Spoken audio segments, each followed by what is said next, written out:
Welcome back. Come in quietly. There is nothing you need to do right now. Nothing you need to fix. The day is already over, even if it doesn't quite feel that way yet.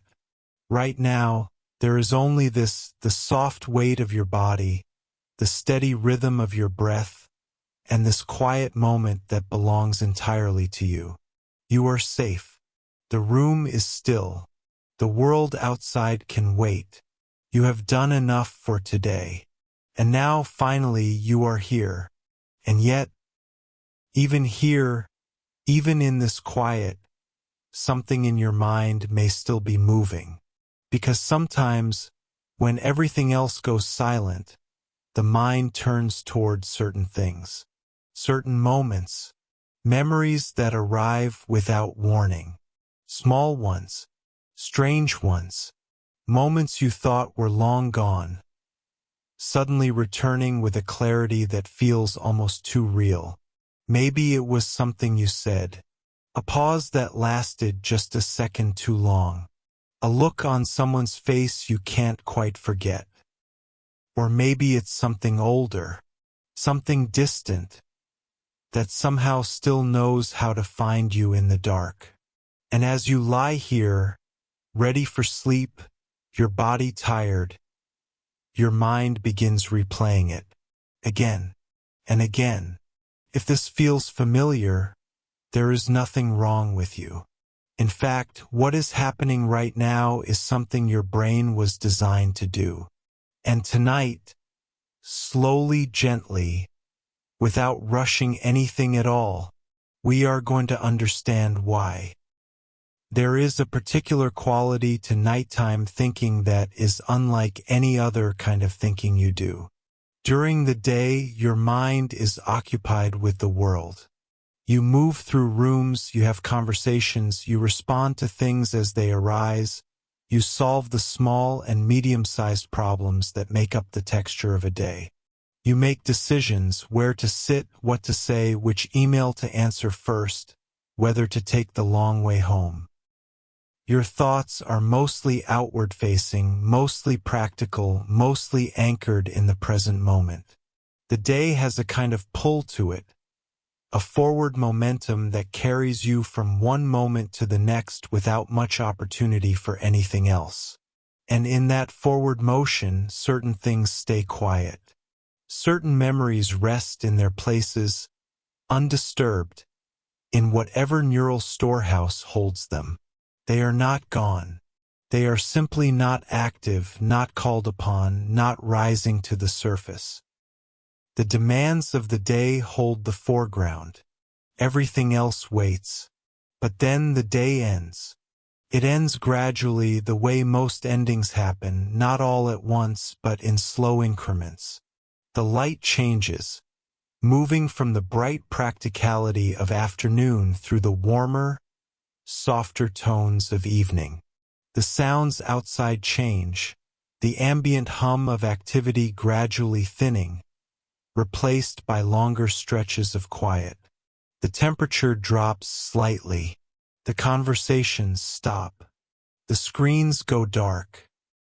The particular forward momentum of the day, that pull, that current, slows and then stills.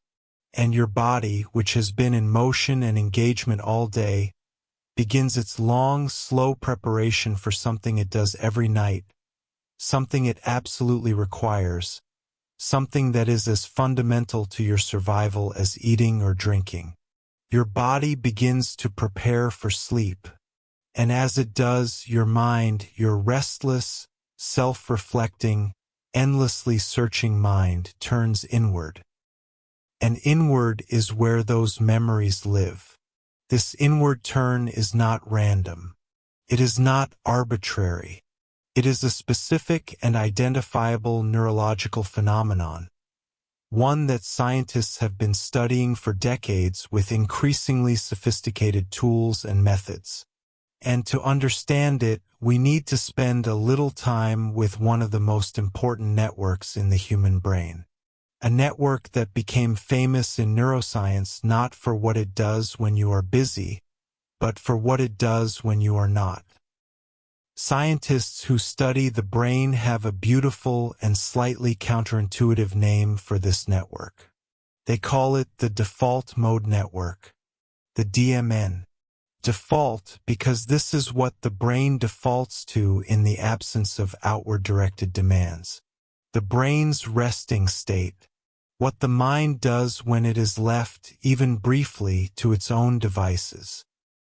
The default mode network was discovered almost by accident, and the story of its discovery is one of those quietly wonderful moments in science where the answer to a question turns out to be more interesting than anyone expected. In the late 1990s, neuroimaging researchers were routinely using a technique called positron emission tomography, PET scanning, to study which regions of the brain became active during specific cognitive tasks.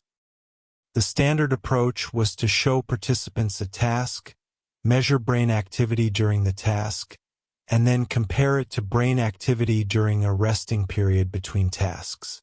The resting period was supposed to serve as a neutral baseline, a moment of nothing, of the brain simply waiting to be given something to do. But researchers kept noticing something puzzling in their data. During those so-called resting periods, when people were lying quietly in scanners, not performing any task, not thinking about anything in particular, certain regions of the brain were not simply quiet. They were consistently and reliably active. More active, in fact, than during many of the tasks being studied. As if the brain, the moment it was released from an externally imposed demand, immediately turned toward something else entirely. Something of its own choosing. Something internal. Marcus Raichle and his colleagues at Washington University in St. Louis were among the first to describe this network systematically, in a landmark 2001 paper that effectively introduced the default mode network to the scientific community. What they had identified was not random or arbitrary neural noise. It was an organized, coherent network of regions that became consistently active together whenever a person's attention turned inward, away from the external world. The default mode network includes several key regions. The medial prefrontal cortex, which sits roughly behind your forehead, in the front and center of your brain. This region is deeply and specifically involved in thinking about yourself, your own mental states, your beliefs, your preferences, your sense of who you are. It is also involved in thinking about other people, trying to understand their perspectives, imagining their mental states, making sense of their behavior. The medial prefrontal cortex is, in a very real sense, the brain center for social and self-referential thought. Then there is the posterior cingulate cortex, sitting near the center back of the brain. Researchers believe this region serves as a kind of hub for the network, a central coordinator that integrates information from other regions and helps maintain the overall coherence of inward-directed thought. When your mind wanders in the quiet of the evening, the posterior cingulate cortex is one of the regions most reliably and most strongly active.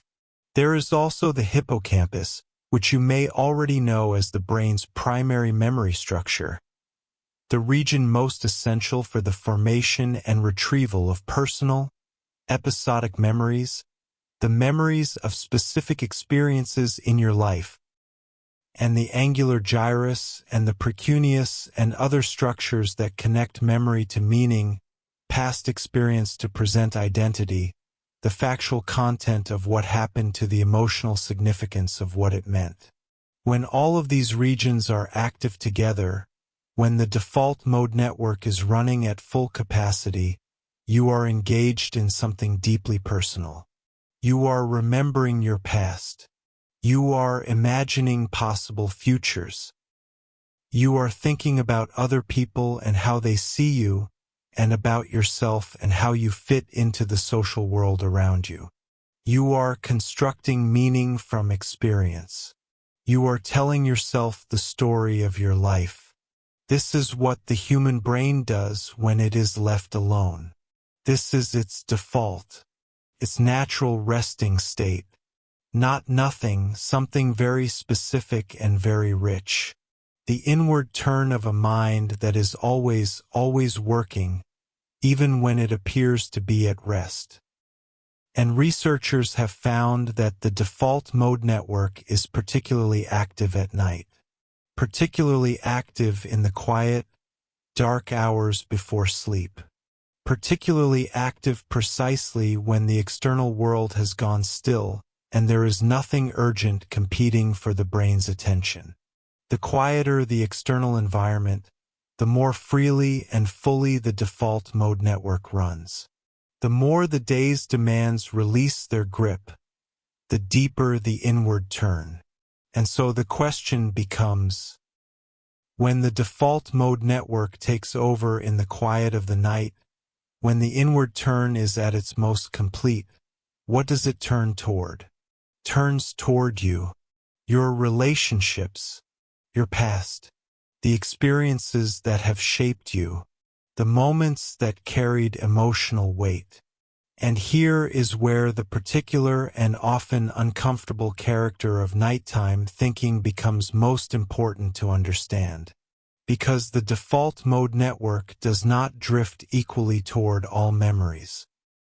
It does not sample randomly from your past, giving equal attention to the pleasant and the uncomfortable, the ordinary and the charged.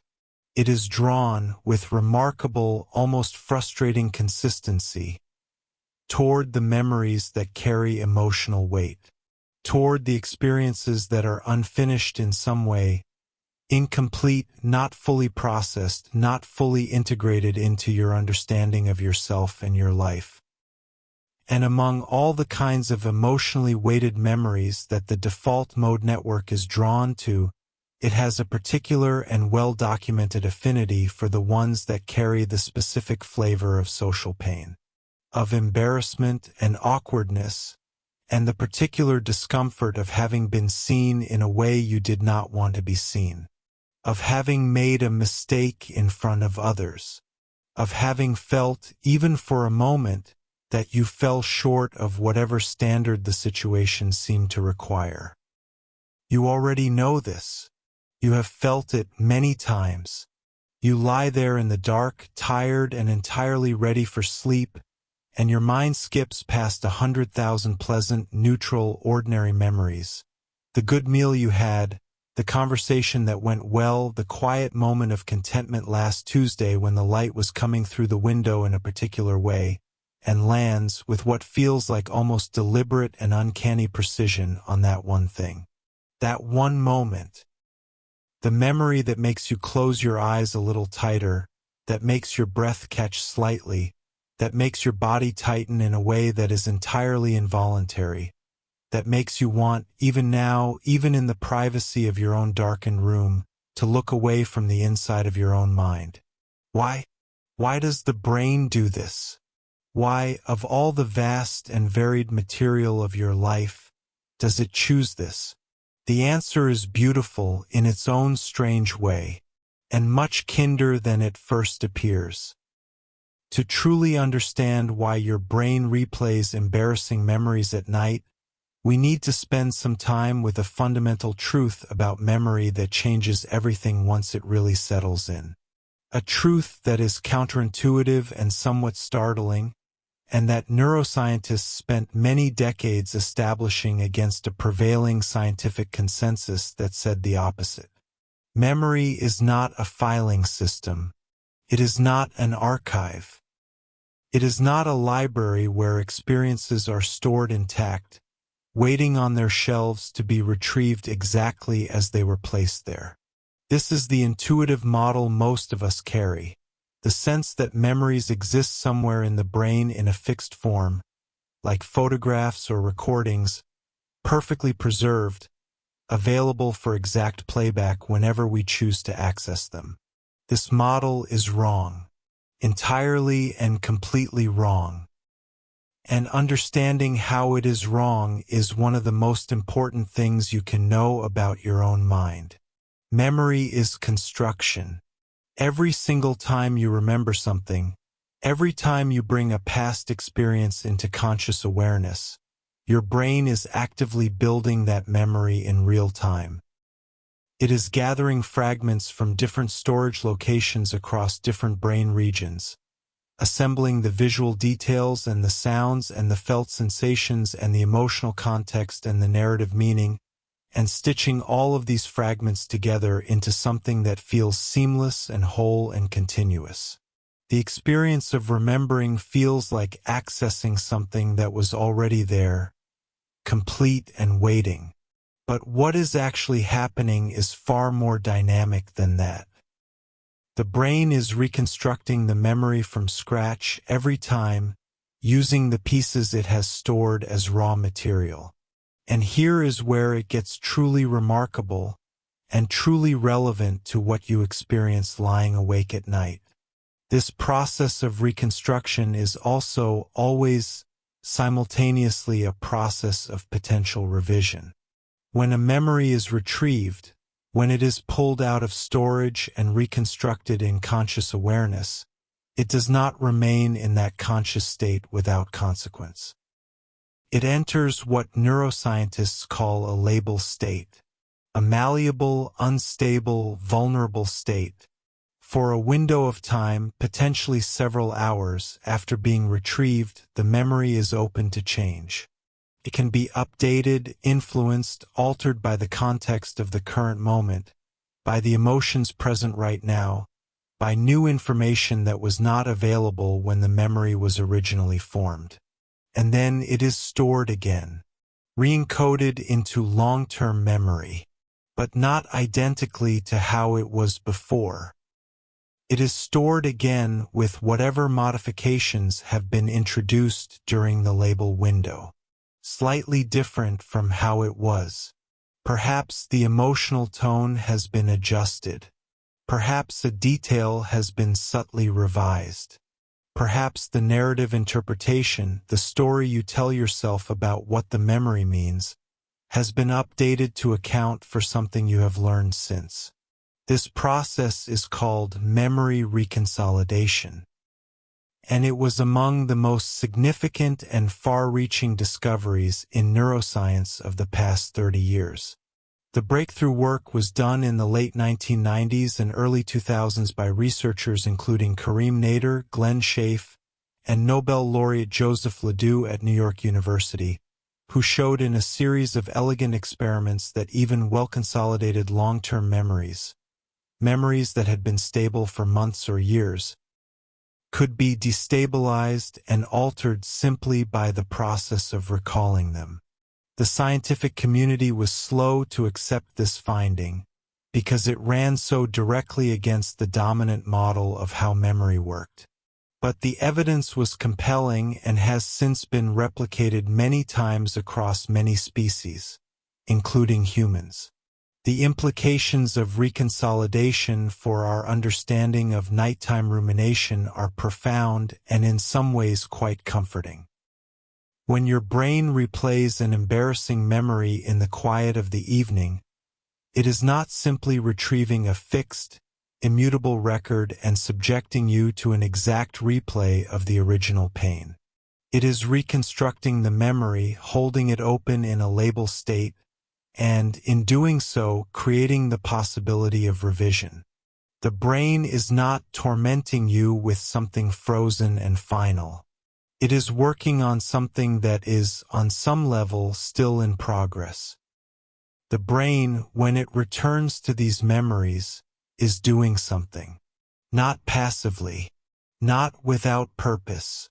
It is working on them, holding them up, turning them over, looking for new angles of understanding, trying to integrate them more fully into the larger narrative of who you are and what you have learned. It is attempting to extract the lesson, to metabolize the experience, to find the context that allows the sharp edge of the embarrassment to soften into something more like knowledge. This is not rumination in the pejorative sense, or not only that. It is also, in a very real biological sense, an act of learning. And the particular kind of learning the brain is most urgently engaged in, when it replays social memories at night, is among the most evolutionarily important learning that human beings do. It is social learning. Learning how to navigate the endlessly complex and high-stakes world of human relationship. We are a social species. This is not simply a warm sentiment about human nature. It is a hard, cold, biological fact. We are social in the most deeply structural sense possible. Our brains are built for sociality, organized around it, shaped by it over millions of years of evolutionary pressure. The proportion of the human brain devoted to social cognition, to understanding other people, modeling their minds, navigating status and belonging and the subtle dynamics of group life, is extraordinary. There is no other species with a brain as comprehensively organized around the social world as ours. For most of human evolutionary history, for the hundreds of thousands of years before cities and agriculture and the anonymity of modern life, human beings lived in small, tight-knit groups of perhaps 50 to 150 individuals. These groups were everything. They were protection from predators, cooperation in finding food, support in illness and injury, the social fabric within which reproduction and child-rearing and old age all took place. To be a member of the group in good standing was not a luxury or a comfort. It was survival. And to be cast out from the group, to be rejected, exiled, cut off from the social fabric, was, in very practical and concrete terms, a death sentence. The brain evolved under this pressure for an extraordinarily long time. And under this pressure, it developed exquisitely sensitive systems for monitoring social standing, for detecting even small shifts in how you are perceived by others, for reading faces and voices and postures for signs of approval or disapproval, acceptance or rejection, trust or suspicion, for learning the social rules of the group, the norms of behavior, the expectations, the hierarchies, and for encoding violations of those rules as events requiring urgent attention and thorough analysis. Social mistakes, moments when you violated a norm, when you said the wrong thing, when you were perceived negatively, when you felt the particular sting of judgment in another person's eyes, registered to this system as genuine threats. Not just as uncomfortable moments, not just as minor social friction, but as threat signals requiring the same neurobiological resources as physical danger. The same alarm systems, the same emphasis in memory, the same insistent imperative to analyze, to understand, to not let it happen again. Naomi Eisenberger and Matthew Lieberman at UCLA conducted some of the foundational research demonstrating just how real this overlap between social and physical pain is at the level of the brain. In a series of neuroimaging studies using a paradigm called cyberball, a virtual ball-tossing game in which participants were gradually and deliberately excluded by the other players, they found that the experience of social exclusion activated the dorsal anterior cingulate cortex and the anterior insula.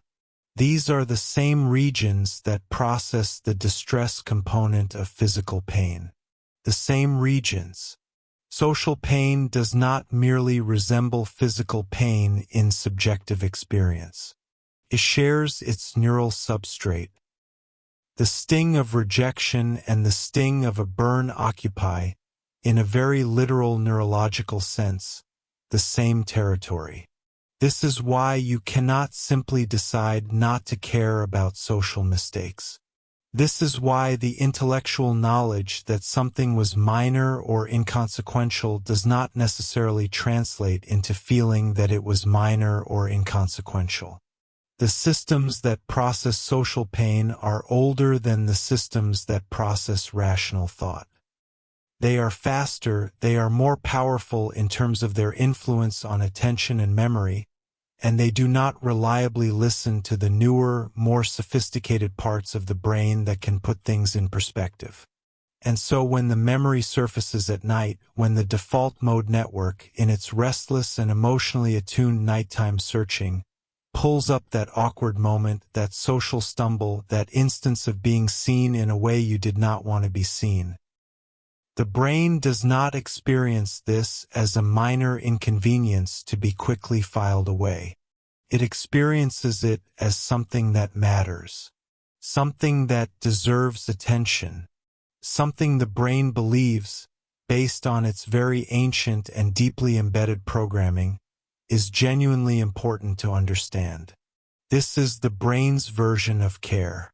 It is uncomfortable care, insistent care, care that arrives at an extremely inconvenient hour and refuses to respect your desire for rest.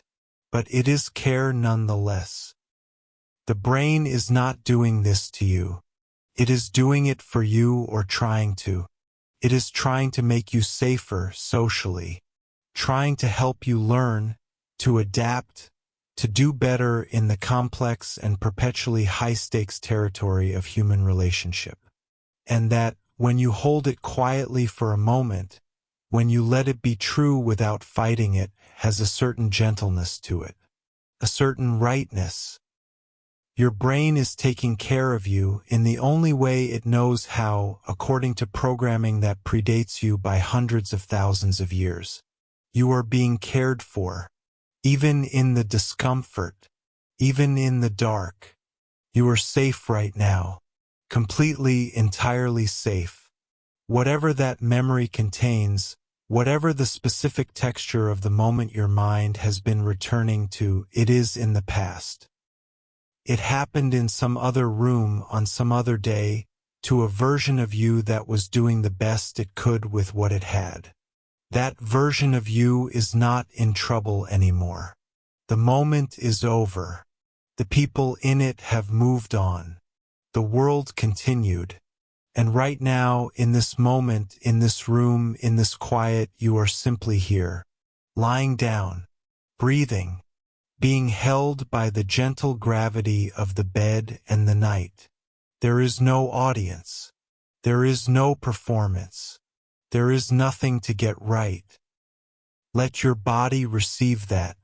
Let your shoulders drop if they have been holding themselves up. Let your jaw unclench if it has been tight. Let your belly soften if it has been braced. The body holds tension in very specific places. The jaw, the shoulders, the belly, the space between the shoulder blades, the soles of the feet.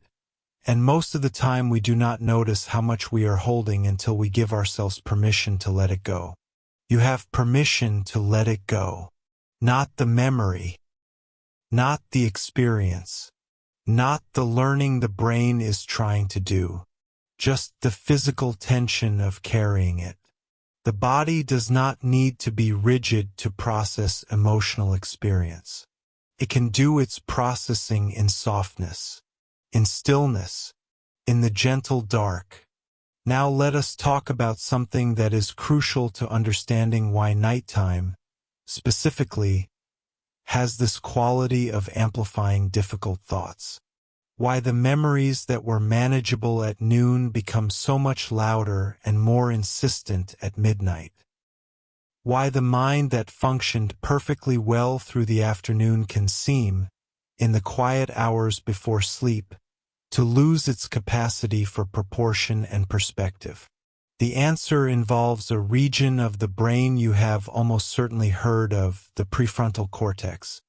And understanding what the prefrontal cortex does during the day and what happens to it as you approach sleep is key to understanding the particular quality of nighttime thinking. The prefrontal cortex is the large region of the brain that occupies the front of your skull, the area roughly behind your forehead extending back and to the sides across the front of the brain. It is, in evolutionary terms, one of the newest parts of the human brain. The region that expanded most dramatically and most recently as our ancestors developed greater cognitive complexity.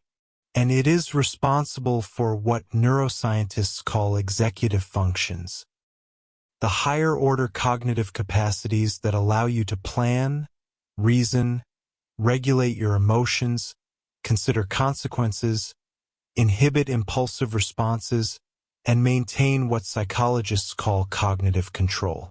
The prefrontal cortex is, among many other things, the part of your brain that can stand back from a feeling and evaluate it.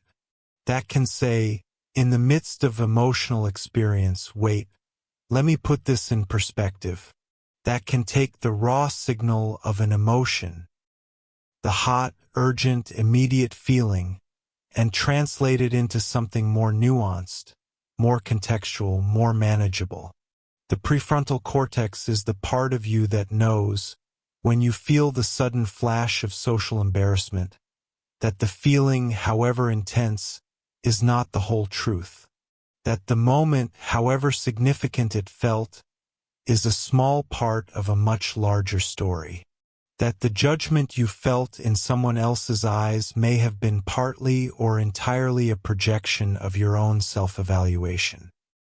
During the day, when you are awake and alert and engaged with the world, your prefrontal cortex is working. It is regulating, moderating, contextualizing.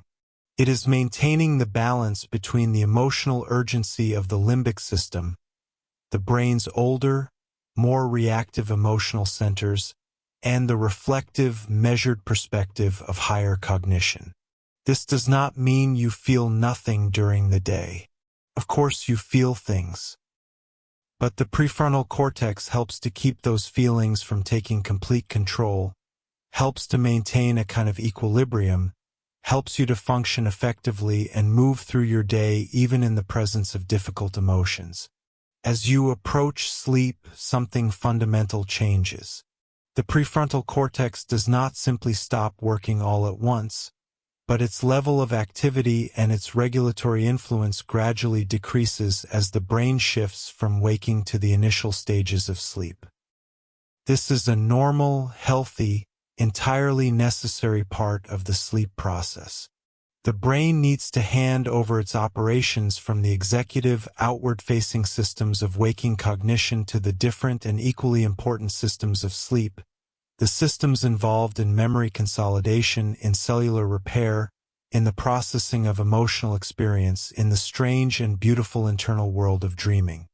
But in the window between full wakefulness and actual sleep, that quiet, liminal space where you are lying in bed, tired and still, not yet asleep but no longer fully alert, the prefrontal cortex is running at reduced capacity.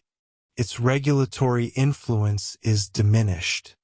And in its diminished state, the emotional centers of the brain, particularly the amygdala, operate with greater freedom, greater immediacy, less moderation.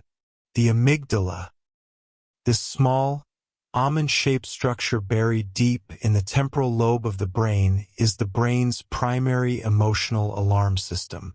It is ancient, fast, and profoundly powerful. The amygdala processes emotional information, particularly information related to threat, faster than any other brain system. It can generate a fear or alarm response before you have even become consciously aware of the stimulus that triggered it. It is, in the most literal neurobiological sense, the system that decides, faster than thought, whether something matters emotionally. The amygdala also plays a central role in emotional memory. When you experience something with strong emotional content, positive or negative, the amygdala is activated, and this activation has a specific and powerful effect on memory encoding. It essentially turns up the volume on the memory formation process. It signals to the hippocampus, which is responsible for converting experiences into long-term memories, that this experience is important, that it should be recorded with emphasis, that it warrants strong and durable encoding. This is why emotionally charged experiences tend to be remembered so vividly and for so long. Your brain is not simply recording your life in a neutral way. It is actively prioritizing certain experiences for strong encoding based on their emotional significance, and the amygdala is the structure that makes those prioritization decisions. What the amygdala marks as important is what gets remembered well. What the amygdala treats as neutral fades. And the amygdala responds to social pain, to embarrassment, to rejection, to the experience of being negatively evaluated by others with significant activation. This was not always obvious to researchers, who initially focused much of their attention on the amygdala's role in responding to physical threats and fear. But a growing body of work over the past 2 decades has made very clear that the amygdala is equally responsive to social threats. The moment of social pain, the moment when you realize you have said the wrong thing or been judged or been excluded or been seen unfavorably, is a moment of genuine amygdala activation. The alarm is sounding. The situation has been flagged as important. And so the memory is encoded with emphasis, with the amygdala's stamp of importance. And it becomes one of those memories that the default mode network on its nighttime rounds is reliably drawn back to. One of the flagged memories. One of the important ones by the brain's own accounting. At night, when the prefrontal cortex's regulatory influence is reduced, the amygdala's voice is proportionally louder. The emotional content of the memory comes through with less filtering. The heat of the embarrassment, the urgency of the social threat signal, these arrive with less of the moderation that the daytime brain can usually provide. And so the memory feels bigger at night, more immediate, more difficult to hold at a comfortable distance. This is not a failure of your mind. This is your mind behaving exactly as it was designed to behave under the neurochemical conditions of the approach to sleep. The experience of lying awake while difficult memories feel impossibly loud is not a sign of weakness or dysfunction.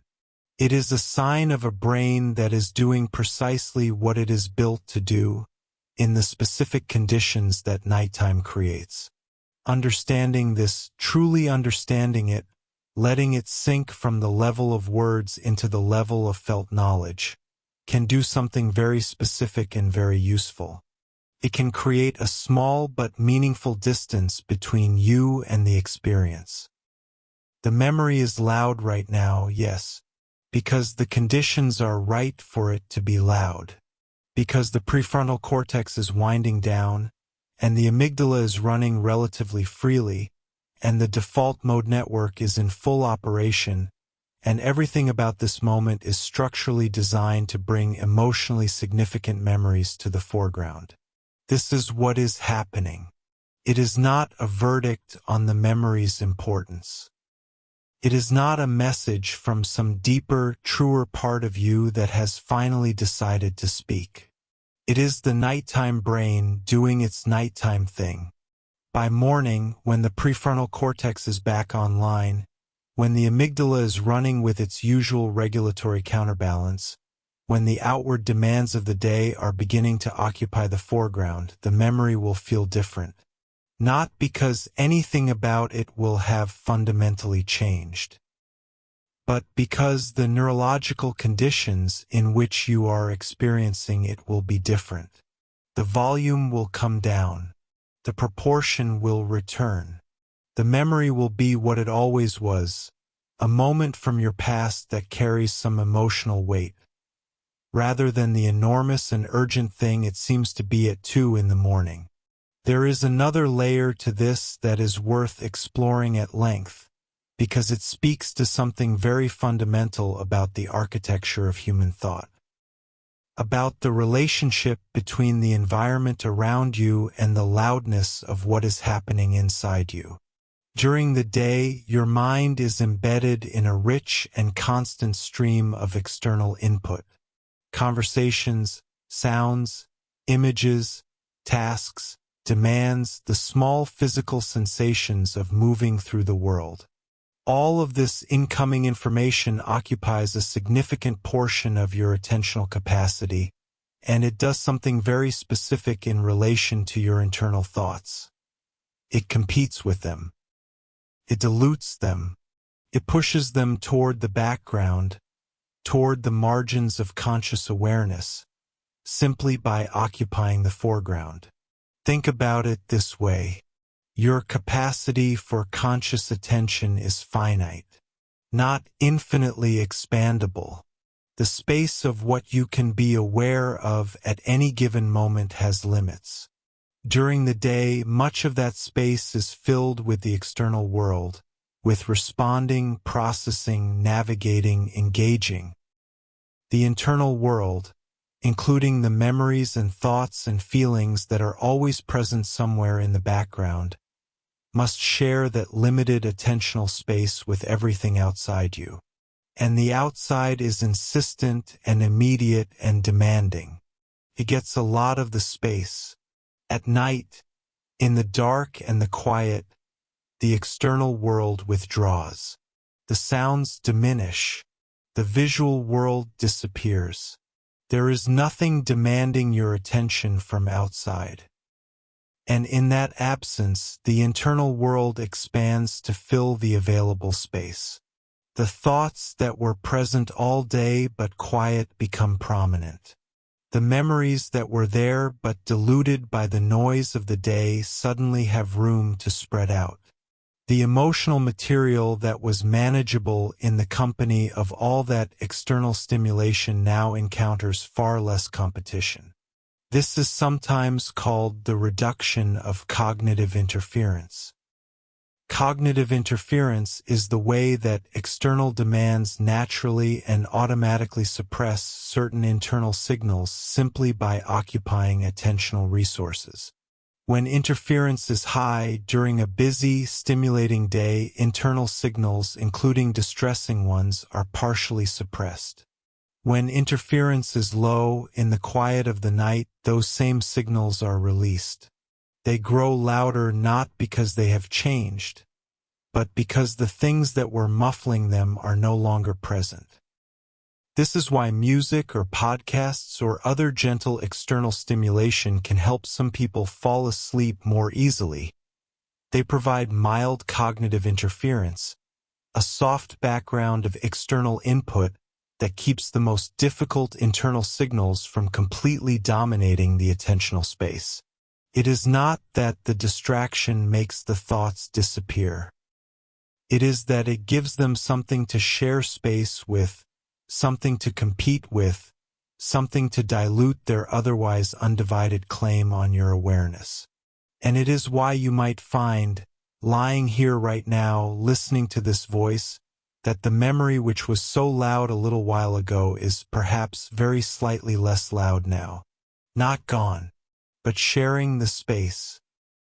Having to coexist with the sound of these words, the gentle forward motion of this narrative, the soft and continuous presence of this voice moving through the room with you. This is intentional. This is part of what this is for. Let the words be the company your mind needed tonight. Not forcing anything. Not demanding anything. Just here, in the room with you, steady and unhurried. Your body is still. The room is dark. The night is quietly moving through its hours. If a memory has been with you tonight, and perhaps it has, perhaps that is part of why you are here, let it be present without requiring anything from it. You do not need to resolve it right now. You do not need to understand it fully right now. You do not need to find the lesson or the meaning or the interpretation that will finally put it to rest.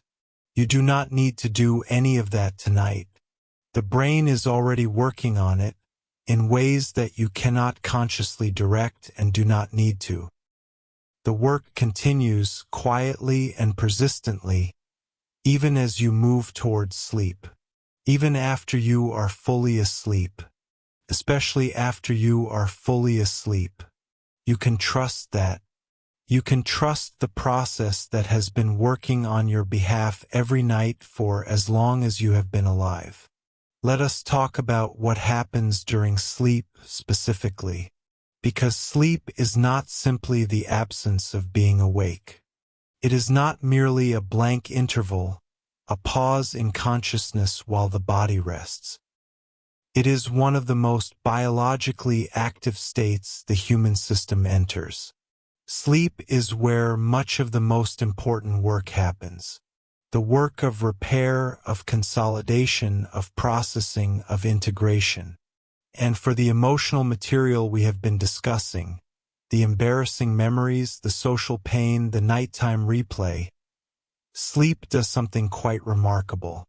Sleep moves through several stages in roughly 90-minute cycles throughout the night. There is light sleep, where you first drift away from wakefulness. There is deep sleep, sometimes called slow-wave sleep or NREM sleep, where the body does much of its physical restoration, where the immune system does its most intensive work, where growth hormone is released and cellular repair is most active. And then there is REM sleep, rapid eye movement sleep, the stage most associated with dreaming, the stage where the brain is most active despite the body being almost completely paralyzed. Each of these stages does different things. And for the specific purpose of processing emotional memory, for doing the overnight work on those embarrassing memories, for reducing their emotional charge, for integrating them into the larger fabric of your psychological experience. REM sleep is the key. During REM sleep, the brain is busy. Many regions that are quiet during other sleep stages come alive. The amygdala is active, significantly more active during REM than during the quiet of deep sleep. The hippocampus is active. The visual cortex generates the images of dreams.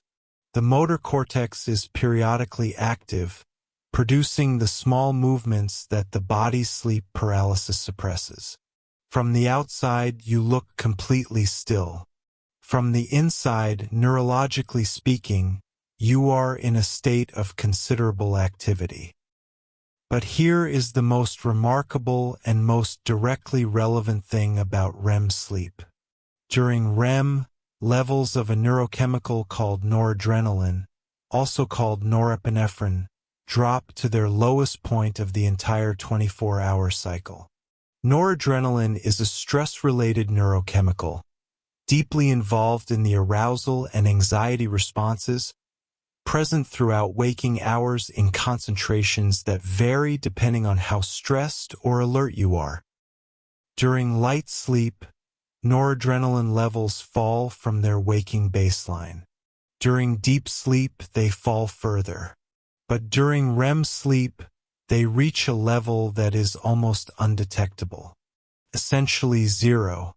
The sleeping brain, in its REM state, is bathed in a neurochemical quiet that it does not experience at any other time. Matthew Walker, a neuroscientist at the University of California, Berkeley, and one of the most accessible and thoughtful communicators of sleep science, has described this REM state as providing what he calls a neurochemically safe space for the processing of emotional memories. The idea is this: during REM sleep, the brain can reactivate and work with emotional memories, including the most painful and disturbing ones, without the accompanying neurochemical stress response that these memories would normally trigger. The amygdala is active, but it is active in a radically different neurochemical environment than it occupies during waking hours. The memories can be touched, worked with, processed without the full visceral arousal response. The racing heart, the tightening chest, the activation of the body's stress systems, that they would produce if encountered while you were awake. In this low noradrenaline REM environment, something specific happens over time to emotional memories. The memories are reactivated and worked on by the hippocampus, by the amygdala, by the interconnected memory processing systems of the dreaming brain, and through this process, the emotional component of the memory can begin to be separated from its factual content. The brain retains the narrative information, the who, the what, the where, the sequence of events, while gradually reducing the emotional charge attached to it. The sting begins to be drawn out of the memory. The sharp edge begins to dull. The factual content remains but begins to carry less immediate emotional weight. Walker and his colleague Els van der Helm published work describing this process and calling it overnight therapy. The idea that sleep, specifically REM sleep, serves as a kind of built-in emotional processing mechanism, a nightly therapeutic intervention that the brain performs on its own painful material, reducing the emotional intensity of difficult memories over time, making them more bearable, more integrated, more capable of being held without causing distress. This is not a metaphor. This is a specific, neurobiologically described process with identifiable mechanisms. And it has profound implications for what it means when your brain replays embarrassing memories in the quiet hours before sleep. Because that replay, uncomfortable as it is, may actually be part of what makes REM processing possible. The brain, in its pre-sleep default mode network activity, is surfacing the material that needs to be worked on. It is, in a sense, preparing it. Holding it open in the label reconsolidation window, in the emotionally activated state that marks it as unfinished business. And then when sleep comes, and REM arrives, the work can begin in earnest. The sleeplessness and the difficulty of the memories, the nighttime rumination and the morning after softening, these are not separate phenomena. They are part of one continuous process. The waking replay and the sleeping processing are two phases. The discomfort of the night is, in some sense, the price of the morning's relief. Take a slow breath in, and let it out easily without forcing anything. Feel how your body has settled. The small tightenings of earlier in this quiet hour, the places where the memory made you clench, the places where the discomfort lodged in the body. Can you feel them softening? Even a little? Even at the edges? This is the right direction. Softening. Settling. Not forcing anything away, but simply allowing the natural gravity of the body's rest to work. The body wants to be still. The body is always moving toward rest when it is allowed to. Let it move in that direction. Let it go where it naturally wants to go. The memory is still there, perhaps. That is fine. It does not need to be gone for you to begin moving toward sleep. Sleep will come to you with the memory present, and sleep will do its work, and when you wake tomorrow, both you and the memory will be slightly different. The relationship between you will have shifted just slightly in the direction of release. Trust this. Trust the night. Trust the process that has been working silently and faithfully on your behalf every single night of your life. Now, let us turn to something that is perhaps the most practically useful piece of science in everything we have been discussing tonight. Something that, once you truly understand it, can do something very specific to the way an embarrassing memory feels. Can change the quality of the discomfort. Can make it, if not disappear, at least significantly less urgent. It is called the spotlight effect. And it is one of the most robustly documented findings in all of social psychology. The spotlight effect is the name researchers give to a universal and extremely consistent human tendency.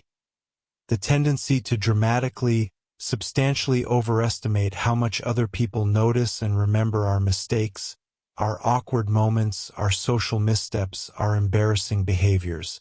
The sense that, in a moment of social stumbling, every eye in the room is on you.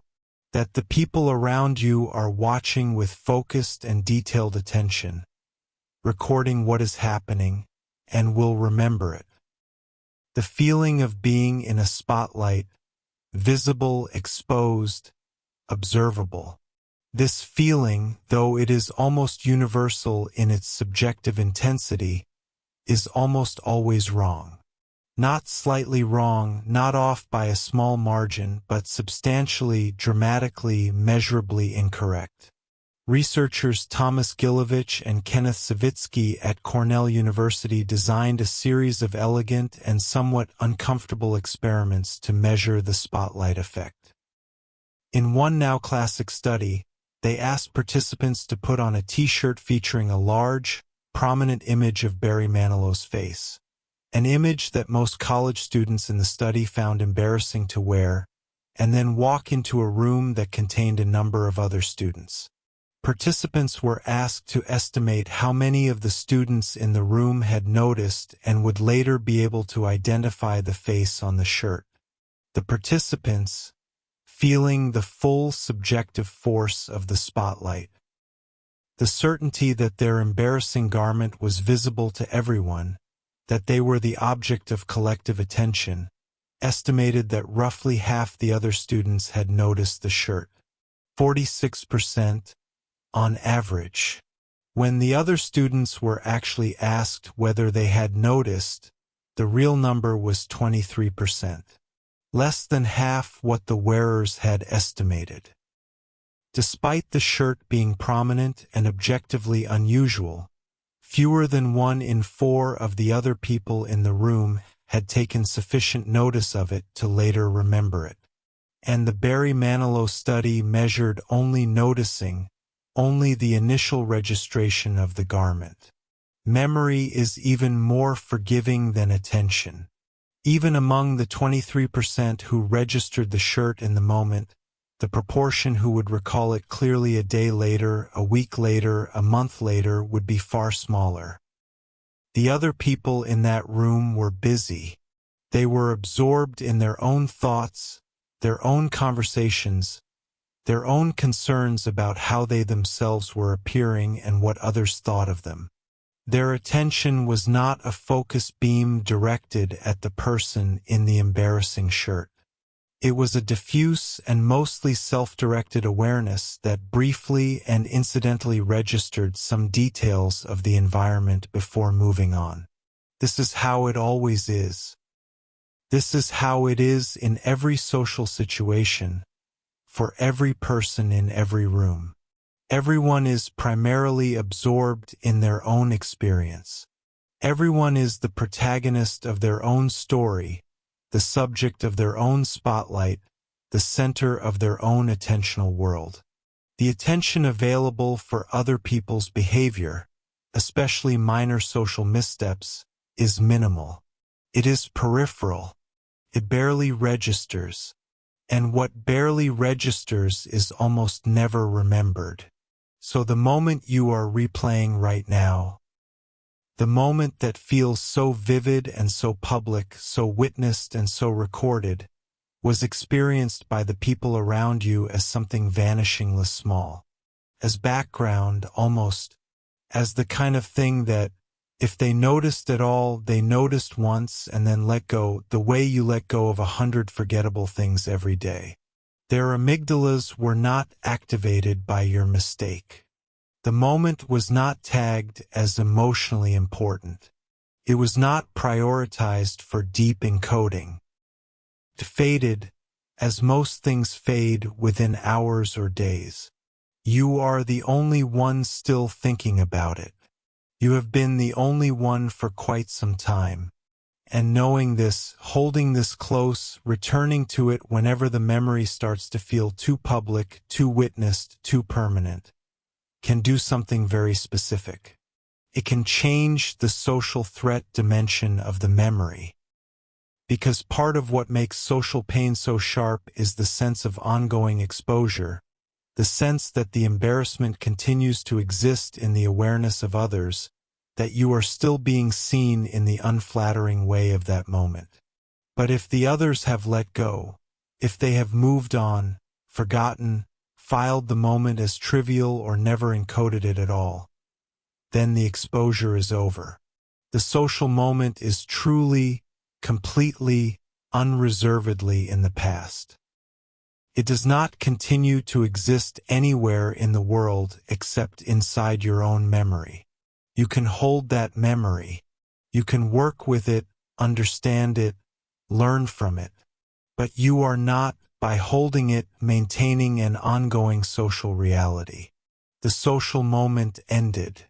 The audience has gone home. What remains is entirely private, entirely yours, and therefore entirely within your own power to release, at whatever pace and in whatever way feels true. Let us linger for a while in the science of why negative things stick harder than positive ones. Because this is central to the experience of nighttime rumination. Central to why the memory of the awkward moment arrives so readily and stays so long, while the memory of the easy conversation, the warm exchange, the moment of genuine connection, these seem to dissolve almost as soon as they occur, leaving barely an impression. This is not a coincidence. This is not because your life contains more bad moments than good ones. Almost certainly the opposite is true. The experience you have of your life as containing more negative emotional weight than positive is, in part, a perceptual artifact, a consequence of the way the brain has been built to pay disproportionate attention to and form disproportionately durable memories of negative and threatening events. Roy Baumeister, a social psychologist at Florida State University, along with colleagues Ellen Bratslavsky, Katrin Finkenaar, and Kathleen Voss, wrote a paper in 2001 with the blunt and memorable title "Bad is Stronger Than Good." It was a review of evidence across multiple psychological domains: memory, emotion, learning, social interaction, close relationships, and in every domain the same finding held. Negative events, negative information, and negative experiences have a stronger and more durable impact on the human mind than positive events of the same or even greater objective magnitude. You need 5 positive interactions to counterbalance 1 negative interaction in a relationship. You remember insults longer and more clearly than compliments. Bad first impressions are more difficult to revise than good ones. Losses feel approximately twice as powerful as equivalent gains. This finding, called loss aversion, is one of the most robust findings in all of behavioral economics. In virtually every measurable domain, the brain is built to favor the negative, to pay more attention to it, to encode it more deeply, to retrieve it more readily. And this is not pathology.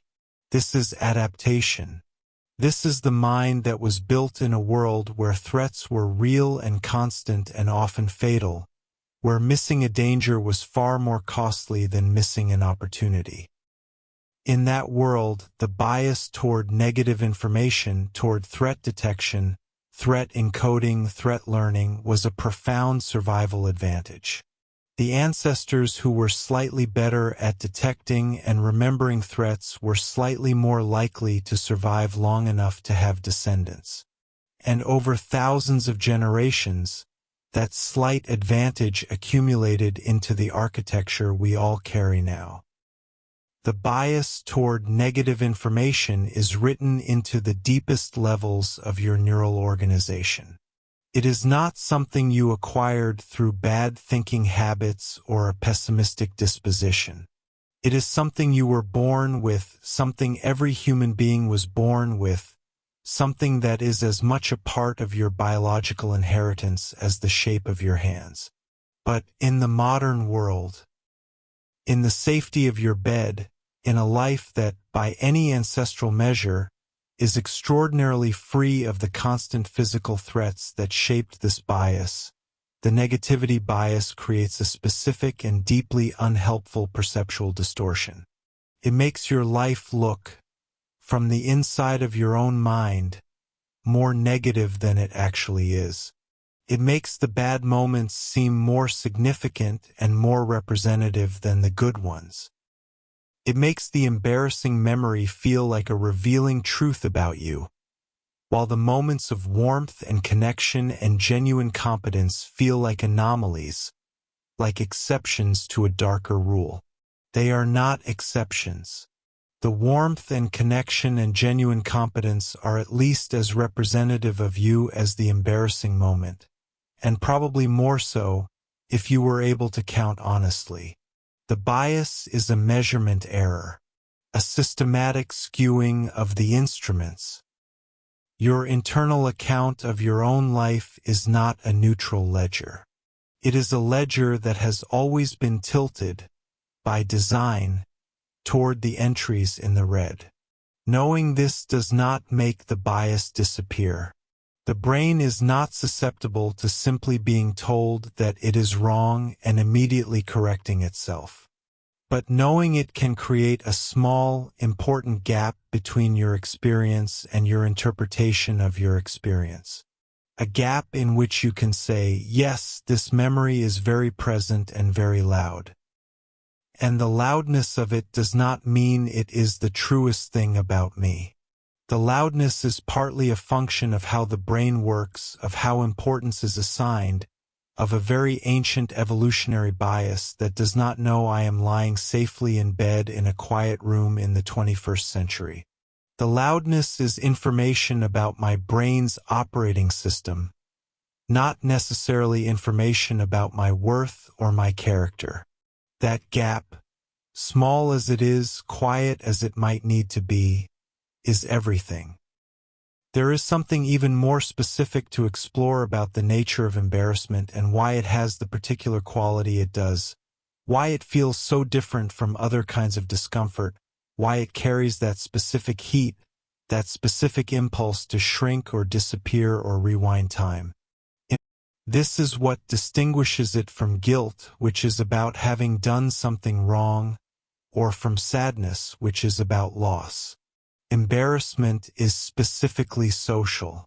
It requires, at some level, an audience. It is the emotion of being seen in a way you did not want to be seen. And this means that the brain regions involved in embarrassment are precisely the regions most deeply involved in self-perception and the perception of how others see you. Researchers using functional magnetic resonance imaging fMRI have identified the neural correlates of embarrassment with considerable specificity.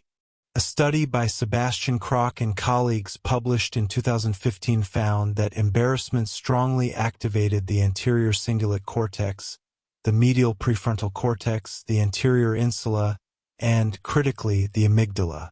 The anterior insula is particularly interesting in this context. It is the brain region most associated with interoception.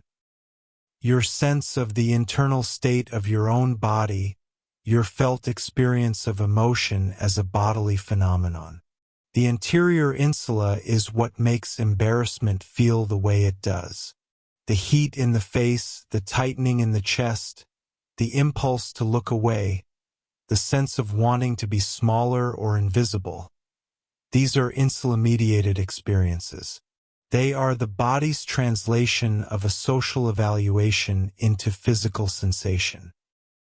And the remarkable and slightly cruel thing about this is that the anterior insula does not reliably distinguish between a present experience of embarrassment and a sufficiently vivid memory of one. When you lie in bed at night and vividly recall an embarrassing moment, the anterior insula can reactivate. The bodily sensations of the original embarrassment, the heat, the tightening, the impulse to shrink, can return, not as intensely as the original, but as a real, measurable, neurologically genuine echo of it. This is why remembered embarrassment feels like embarrassment. Why it is not just a neutral recollection of having once felt uncomfortable, but is itself, in the moment of recollection, a shade of the original experience. The body does not cleanly separate past experience from present reconstruction. When you rebuild the memory, you rebuild some of the body's experience of it alongside the narrative. This is why the memory can feel so immediate. So now, so much like something that is happening rather than something that happened. And this bodily re-experience of remembered embarrassment is also one of the reasons why the nighttime replaying of these memories can be so exhausting. You are not simply thinking about an event. You are, in a neurologically real sense, partially re-experiencing it. The emotion is not just represented in the memory, it is activated partially in the present body. And that activation takes energy. It is one of the things that can keep you awake. Let us talk for a while about identity and about why social memories have such a particular power over the story you tell yourself about who you are. The default mode network, as we have discussed, is fundamentally a self-referential system. It is the part of the brain most actively engaged in constructing and maintaining your sense of who you are, your autobiographical self, your personal identity, the continuous narrative that says this is me, this is my story, this is what I believe and value and how I move through the world. This narrative is not a fixed, once-created thing. It is an ongoing construction, constantly being updated, revised, nuanced, extended. Every new experience has to be integrated into it somehow. Every memory, recalled and reconsolidated, contributes to shaping it. And social memories, particularly socially painful ones, have an outsized influence on this identity narrative, for the same reasons they have outsized influence on everything else the brain does. Because social identity is a central and deeply significant part of the overall self. The way you are perceived by others, the way you navigate your relationships, the way you belong or fail to belong in the social groups that matter to you, these things are not peripheral to your sense of self. They are woven through its very center. When an embarrassing memory surfaces, it brings with it a particular kind of self-evaluation, a momentary verdict about who you were in that moment, about whether you measured up, about what the experience reveals or implies about your character. And these momentary verdicts, because they are socially threatening, because they carry the amygdala's stamp of importance, can feel more weighty and more true than they deserve to feel. The brain is not a fair witness to its own history. It does not weigh your best moments and your worst moments with equal scales. The worst moments shout. The best moments whisper. And in the quiet of the night, when the shouting has the floor, it can feel as though the worst moments are more representative, more revealing, more fundamentally true about you than all the quieter, easier, warmer evidence of who you actually are. Psychologists who study self-concept and identity formation have documented this asymmetry in many ways. Negative self-relevant information tends to be processed more deeply and remembered more clearly than equivalent positive information. Negative feedback about our abilities or character tends to be weighted more heavily than equivalent positive feedback in our overall self-assessments. The critical voice is louder than the reassuring one, and not because it is more accurate. There is a particular psychological concept called the fundamental attribution error that is worth mentioning here, because it is directly relevant to the self-evaluative component of embarrassing memories. The fundamental attribution error is the tendency to attribute other people's behavior to their character or personality, while attributing your own behavior to the circumstances and context. We are, in general, more charitable to ourselves than to others in this way, but there is an interesting reversal that can happen in states of shame or self-criticism. In those states, we can flip the attribution and apply to ourselves the least charitable interpretation. Not that the embarrassing thing happened because of circumstances, because you were tired, because you misjudged the context, because you were doing your best in a complicated situation, but because of something fixed and revealing about who you are. This is the voice that can accompany nighttime memories. I can't believe I did that. What is wrong with me? I always do this. I am that kind of person. And this voice is not a reliable narrator.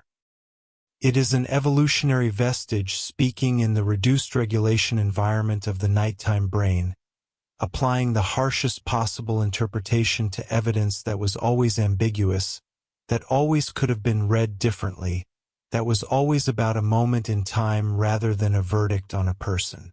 You are more than your worst moments, vastly more. And the moments that define you most truly are not the ones that felt worst, but the ones you choose to learn from, to hold with compassion rather than judgment, to integrate into a self-understanding that is complex and kind and honest. There is a beautiful and somewhat startling thing that happens over many years to the embarrassing memories you carry. Something that, if you look back far enough into your own past, you may already have evidence of. They become stories. They become the things you tell at dinner tables, in moments of intimacy, in conversations about the funny and difficult textures of being human. The things that once felt like wounds, that once kept you awake precisely as you are awake now, that once felt like they would never stop being raw. They become, over time, part of the fabric of who you are. Not wounds anymore. Not sharp things. Just stories. True stories, human stories. Stories that connect rather than isolate. This transformation is not magical, though it can feel that way in retrospect. It is neurobiological. It is the cumulative result of the process we have been describing all night. The repeated reconsolidation with its gradual revision. The REM processing with its gentle decoupling of emotion from content. The nightly work of the default mode network, slowly and steadily integrating experience into identity. Each time the memory was revisited, it was stored again slightly differently. Each night's sleep did a small portion of the processing. Over months and years, the accumulated effect of all that quiet work is transformation. The memory you are holding tonight, raw and sharp and urgent as it may feel right now, is already further along this process than you might realize. It has already been reconsolidated many times. It has already been processed through many nights of REM sleep. It is already, compared to what it was immediately after it happened, somewhat softened, somewhat more integrated, somewhat more story and somewhat less wound. And tonight, and the nights that follow, the work will continue. Take a moment to feel the softness of wherever you are lying. The specific quality of the surface beneath you, the slight give of the mattress, the texture of the sheet, the weight of whatever is covering you. These are simple, physical, present moment sensations. They belong to now, to this room, to this quiet. Let them be in the foreground for a moment. Let the feeling of the bed beneath you, the warmth of your own body, the texture against your skin, let these be what is most real right now. The memory is in the past. This room is in the present.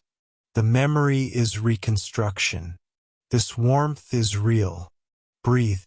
Feel the breath move through you, in a little expansion in the chest and belly, and out a gentle release. Not controlled. Not regulated. Just noticed.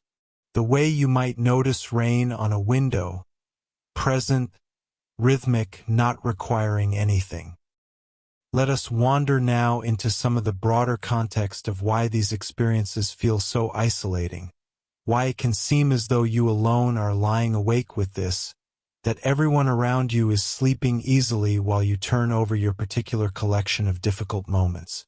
Because this impression, while completely understandable, is also profoundly wrong. Studies of sleep and mental activity consistently find that the experience of lying awake with intrusive, self-referential, emotionally charged thoughts is extraordinarily common. A survey of the general population would find that a large majority of people regularly experience exactly what you are experiencing tonight. The thoughts surface, the memories replay, the social evaluations revisit themselves with that particular and unwelcome insistence that makes the quiet of the bedroom feel, on certain nights, less like a sanctuary and more like a courtroom. You are not alone in this room. Not really. You are in the company of everyone who has ever lain awake in the dark, turning over something they wished they could undo. Which is to say, you are in the company of essentially every human being who has ever lived. Every culture, every era, every temperament and background and life story. The nighttime replay of social pain is so universal, so completely cross-cultural in its occurrence, that it must be considered one of the defining features of human cognitive experience. Not an aberration. Not a symptom of a particular kind of mind. A feature of the human mind, full stop. The particular silence of 2 in the morning can make it feel otherwise. Can make it feel as if you are uniquely burdened, uniquely fragile, uniquely unable to simply let things go. But if you could somehow hear the inner lives of everyone else lying quietly in their darkened rooms in this same hour, the apparently serene faces on the pillows next to you, the confident colleague who always seems unruffled, the parent who appears to have everything managed, the friend who makes it all look effortless, you would hear the same restless turning. The same particular memories visiting at inconvenient hours. The same questions without clean answers. The same warm-cheeked retrospective discomfort.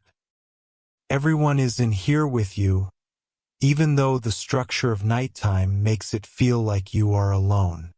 The neuroscience of social cognition has developed, over the past 25 years, into one of the richest and most illuminating areas of brain science. And one of its most consistent findings, one that bears directly on the experience of nighttime rumination, is how much cognitive and neural resource the brain devotes, continuously and automatically, to the management of social reputation. Humans are, according to many researchers, uniquely obsessed with reputation. Not in a pathological sense, in an evolutionary sense. The degree to which we monitor how we are perceived, manage our presentations, strategically adjust our behavior in response to social feedback, and spend cognitive resources on the maintenance of our social image is extraordinary when compared to other species, even compared to our closest primate relatives. This reputation monitoring is a background process running almost all the time, consuming neural resources, influencing behavior, shaping memory, and contributing to the emotional weight we assign to social experiences. Research by Robert Trivers and others in evolutionary theory suggested decades ago that reputation is one of the most critical resources a social animal can possess.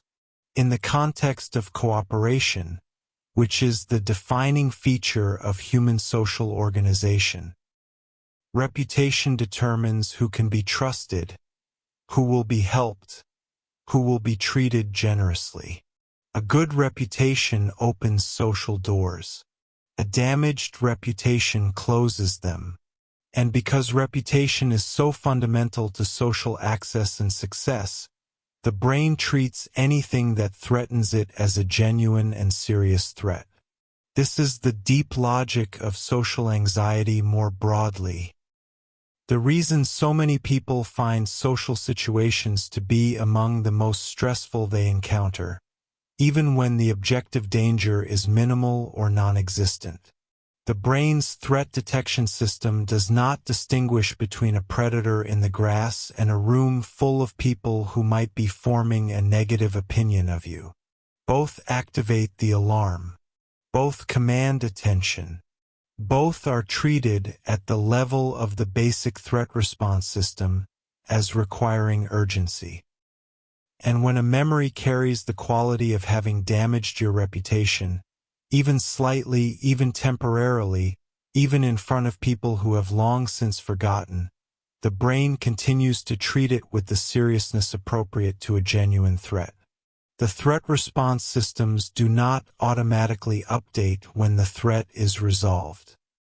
They keep the file open, keep the alarm running at a low level, keep returning to the material because in the original context in which these systems evolved, the safe thing was always to stay vigilant, always to keep monitoring, always to treat unresolved social threats as ongoing until there was clear and unambiguous evidence that they were not. In the modern world, where most social mistakes do not result in genuine social exclusion, where the people involved have moved on and the moment is truly over, this sustained vigilance is not particularly useful. But the system does not know that. It is operating according to its original design specifications, which did not include a mechanism for being assured by neuroscience podcasts that everything is fine. What it does include, however, is the REM processing mechanism. The overnight therapy. The gradual, nightly reduction of the threat signal through sleep-based emotional processing. This is the brain's own built-in mechanism for eventually, over time, quieting the alarm that social mistakes trigger. It is slower than we might like. It requires patience and multiple nights of sleep and repeated reconsolidation events. But it works. Over time, it reliably works. The quiet of this room is very deep now, very soft. Notice how the muscles of your face are. The forehead, the area around the eyes, the jaw. These are places where tension accumulates so quietly that it can sit there. Is surprisingly effective at signaling to the nervous system that the threat is over, that the vigilance can ease, that the body can let its guard down. Your chest. The area around your heart.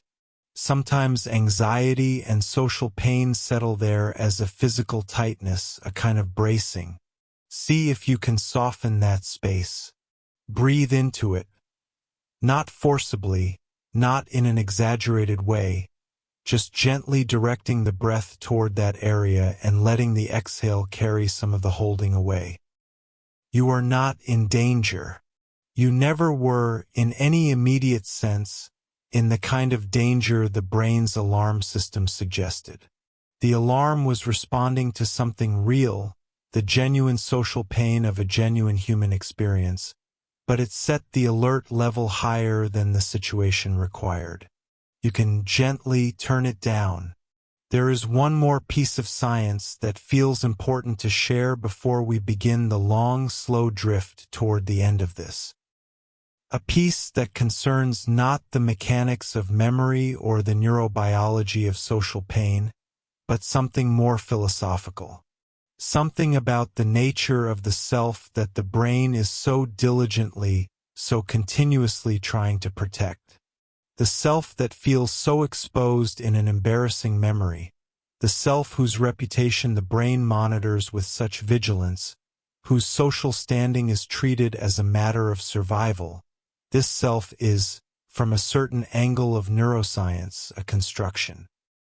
Not an illusion exactly, not unreal, but a construction, an ongoing process, a narrative assembled from many pieces rather than a fixed and singular thing. The neuroscientist Antonio Damasio has written extensively about the layers of self that the brain constructs. There is the proto-self, the most basic sense of bodily existence. There is the core self, the moment-to-moment sense of being a subject having experiences.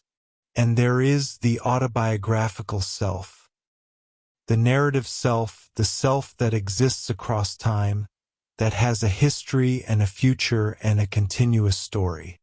The autobiographical self is the one most engaged in the nighttime rumination, the one whose story is being revised and updated and reviewed by the default mode network in the quiet hours. And this autobiographical self, though it feels like the most fundamental and real version of you, is also the most constructed, the most assembled from pieces, the most subject to revision. It is the self that says, I am the kind of person who does this, or I cannot believe I said that because someone like me does not do that. It is the self most concerned with consistency and coherence, most troubled by moments that seem to contradict the preferred narrative. And because it is constructed, because it is assembled from interpretations and stories rather than fixed facts, it is also more flexible than it feels in the moments of its greatest certainty. The story can be revised. The interpretation can be updated. The meaning assigned to an embarrassing moment, what it says about you, what it implies, what it reveals, is not fixed. It is as malleable as any other part of the autobiographical narrative. You have, right now, in the quiet of this night, more narrative freedom than the loudness of the memory might suggest. You can hold the same events and arrive at different meanings. You can tell the story of an awkward moment as evidence of a character flaw, or you can tell it as evidence of genuine caring, of someone who tried and misjudged, who cares enough about social connection to feel the sting of its disruption, who is sensitive enough to other people's experience to feel bad when something went wrong. Both narratives use the same facts. Neither is simply correct or incorrect. The difference is in the frame, and the frame is yours to choose, not all at once. Not by force of will in the middle of the night, but gradually and with time, and with the support of sleep doing its gentle nightly processing work. The story is still being written. The chapter with the embarrassing moment is not the last one, and it is not the defining one. It is one page in a long and complicated and still unfolding book. The words are beginning to slow now. The spaces between thoughts are widening, becoming longer and more spacious, making room for something quieter and deeper to move in. This is the right direction. Sleep is not far now. It is very close, hovering at the edge of your awareness, ready to arrive when the mind is willing. And the mind, perhaps, is becoming more willing. The science has settled. The understanding has moved in, gently and without force, and taken some of the urgency out of the memory, turned down some of the volume, created a little space where there was pressure before. You do not need to think anymore tonight. You have done enough thinking. The brain will continue its work without your conscious participation. The REM cycles will come. The noradrenaline will drop. The memory will be touched again by the processing systems and will be stored again, slightly different, slightly softer, slightly further in the past. All of this will happen while you sleep. All of this will happen without your effort or supervision. You can hand it over. Let your thoughts begin to drift now. Not toward anything in particular. Just drift. The way a mind drifts when it is no longer required to focus, when it is allowed to be idle, when the demands that structure waking thought have relaxed their hold. Thoughts may come. Let them come and go without following them, without picking them up and examining them. Like clouds that move across a dark sky, present and then gone, neither pursued nor pushed away. The memory may still be there, somewhere in the background. That is fine. Let it be there. It is doing its own work in its own time without your supervision. The brain is taking care of it. The brain has always been taking care of it. You can rest. Feel the weight of your body, the specific, particular, familiar weight of your own body against the surface you are lying on. The way the weight distributes, heavier in some places, lighter in others, the particular pattern of contact between your body and the world. This is here. This is now. This is real and present and requiring nothing from you.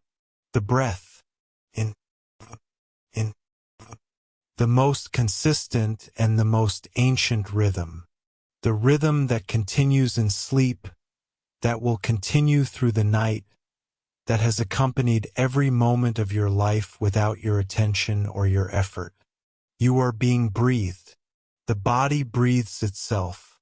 The heart beats itself. The systems that sustain life do their work without requiring your supervision. They do not need you to be awake. They have never needed you to be awake. They are entirely capable. Let yourself be taken care of. By the body, by the night, by the slow, faithful work of the brain that will continue in the hours ahead. There is a particular quality to the feeling of being almost asleep that is very specific and very gentle. The thoughts become less sequential. They begin to lose their logical connectivity, the clean if-then structure of waking cognition, and start to feel more associative, more dreamlike, more like images than arguments. A face, and then a color, and then a feeling that does not quite have a name, and then something that might have been a word but was not quite. The edges of things grow soft. If you are beginning to feel this, if the thoughts are becoming less distinct, if the memory that was so vivid a while ago is becoming more vague and farther away, that is exactly right. That is the border, the edge of sleep. Let it come. You do not need to hold on to wakefulness. You do not need to think about anything else. There is nothing unfinished that requires your attention before morning. The work of understanding is done for tonight. The brain has what it needs to continue its overnight processing. You have done your part. Now the night does its part. The science of sleep is, in its own way, one of the most reassuring bodies of research in all of medicine and neuroscience.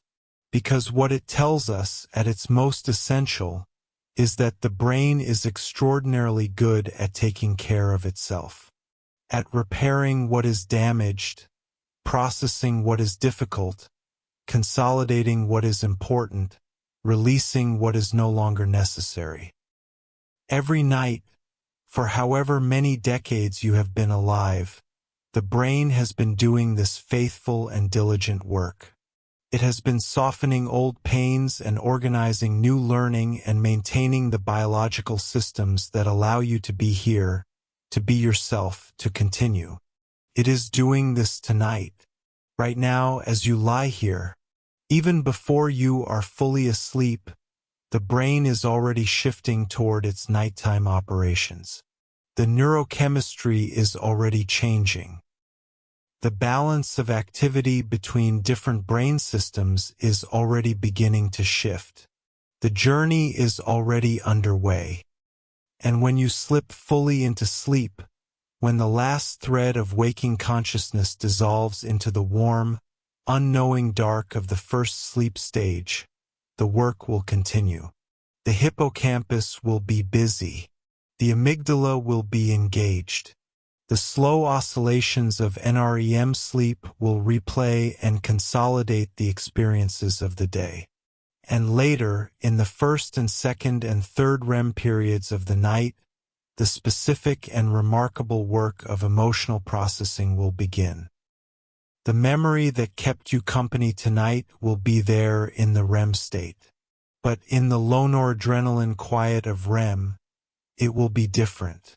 It will be workable, malleable, open to the gentle revisions that sleep makes possible. And when you wake tomorrow, it will be, in whatever small but real degree the night's processing has achieved, a little further away, a little less sharp, a little more past, and a little less present. This is not a dramatic transformation. It is a small and incremental one. But it is real, and it is reliable, and it happens every night, and over many nights the accumulation of small incremental changes adds up to something much larger. To the transformation we described earlier, from wound to story, from raw embarrassment to the material of a human life. Very slowly now. The words are soft. The spaces between them are generous and wide. Let yourself be in those spaces. There is nothing that needs to be said or thought or resolved. The room is quiet and dark and warm. Your body is heavy in the good way, the way that means you are ready. Your mind is softer than it was an hour ago. The memory is still there, perhaps. Quieter now. Further back. Beginning to settle into its proper place in the past, where it belongs. You are here. In the present. In the dark. In the warmth. And sleep is very, very close. Let the narrative go for now. Let the science go. Let the understanding go now that it has settled in and done what it came to do. There is nothing to understand right now. There is only the breath, and the weight, and the dark, and the quiet. You are going to be all right. Not just tonight, in general, across the span of your life. The brain is working. The nights are doing their work. The memories that trouble you are already changing, already being processed, already slowly and incrementally releasing their grip. This is true even when it does not feel true. Even when the memory is loud and the night is long and sleep feels far away. It is still true. Breathe. Just breathe. In a little lift in the chest. Out a long and easy release. In. There is nothing else. The default mode network is quieting now. Or perhaps it is not quieting exactly. Perhaps it is transitioning, the self-referential searching of wakefulness beginning to blur into the looser, stranger, more associative wandering that precedes the full release into sleep. The amygdala is settling. The prefrontal cortex is stepping back further. The neurochemical landscape is shifting toward the particular chemistry of the earliest sleep stages. The body is still. The mind is softening. This is sleep arriving. This is exactly how it arrives. Not dramatically, not all at once, but gradually and gently. The way evening arrives, the way fog settles, the way all truly gentle things come. Let it. If there is any last thought still trying to be heard, any last loop of the memory still running, you can acknowledge it quietly without engaging it. You can say, yes, I hear you and I know you are there, and we will return to you another time if we need to. But not right now. Right now, the night is for something else. The night is for rest. The night is for the quiet biological miracle of sleeping. The night is yours, not for solving, not for understanding, not for reviewing or rehearsing or preparing. Just for being in gently as yourself in the dark. Softer now. Quieter. slower. The breath, the dark, the warmth of your own body, the faint sounds of the night, distant and unhurried. Everything is fine. Everything is exactly as it should be. You can go. You can release the day. You can release the memory, for now, for tonight, to the capable and faithful processes that will work on it while you rest. You can release the thinking. You can release the wakefulness. You can let the night take you gently, the way the tide takes something that has been left on the sand, smoothly, without effort, with a kind of welcome return to where you belong.